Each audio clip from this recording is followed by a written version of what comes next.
Merhaba arkadaşlar, Zeliha'nın kürlerine. Bugün sizlerle çok ucuz, cildimizi yumuşacık yapan evimizdeki iki ürünle peeling yapacağız. Malzemelerimiz toz şeker 1 yemek kaşığı ve salatalık. Ne yapıyoruz? Salatalığı şöyle kesiyoruz.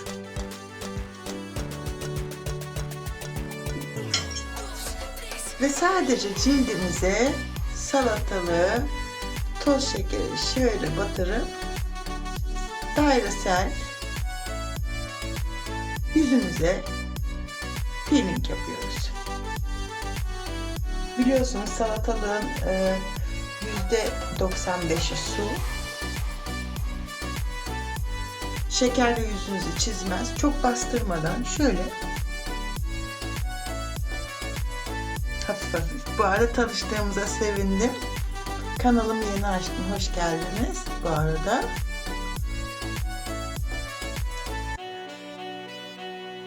Tuz şekere batırıyoruz.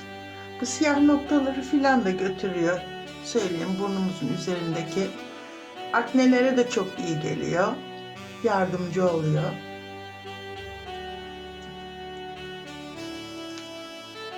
Diyelim salatalığınızın suyu bitti. Ne yapıyoruz?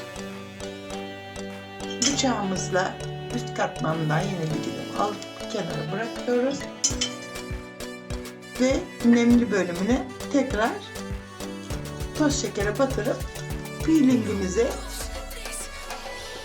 devam ediyoruz. Bakın, içindeki nemi görüyor musunuz? Salatalık sırf su olduğu için şöyle burnumuzun üstünü iyice ovalayalım. Kızarıklık da yapmıyor arkadaşlar. Çünkü ikisi doğal malzeme olduğu için.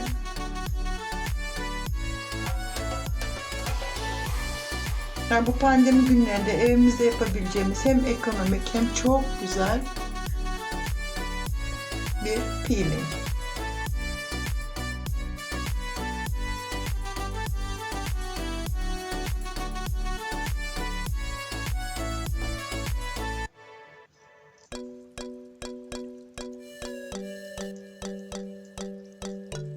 Kanalıma abone olmadıysanız abone olur musunuz? Bildirimlerinizi açın benim.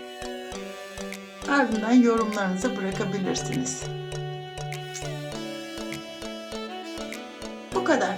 5 dakika yeterli. Şimdi ne yapıyoruz? Yüzümüzü, bakın,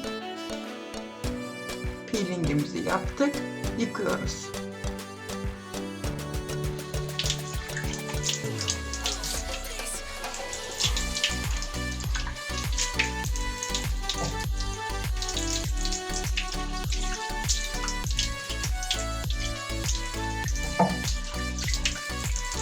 İnanın hissedeceksiniz cildinizin yumuşaklığını ve pürüzsüz oluşunu. Şimdi yüzümüzü kurulayalım temiz bir havluyla.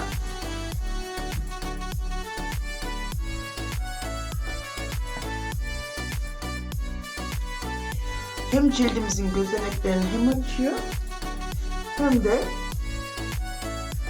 doğal nem veriyor. Nemli ciltler daha geç yaşlanır biliyorsunuz.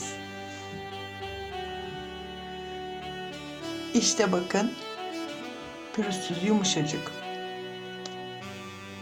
Kanalıma hoş geldiniz tekrar. Yorumlarınızı atmayı unutmayın. Teşekkür ederim. Sağ olun. Bu arada hafif makyajımı da yaptım. Fondötenimi sürdüm. Maskaramı sürdüm. Çıkmayan rujum var. Bu arada bayanlar Oriflame'in de bütün makyaj malzemelerini tavsiye ederim. Ben onları kullanıyorum. Tabii ki tercih sizin. Seyrettiğiniz için çok teşekkür ederim. Kanalıma abone olmayı unutmayın. Tekrar teşekkürler.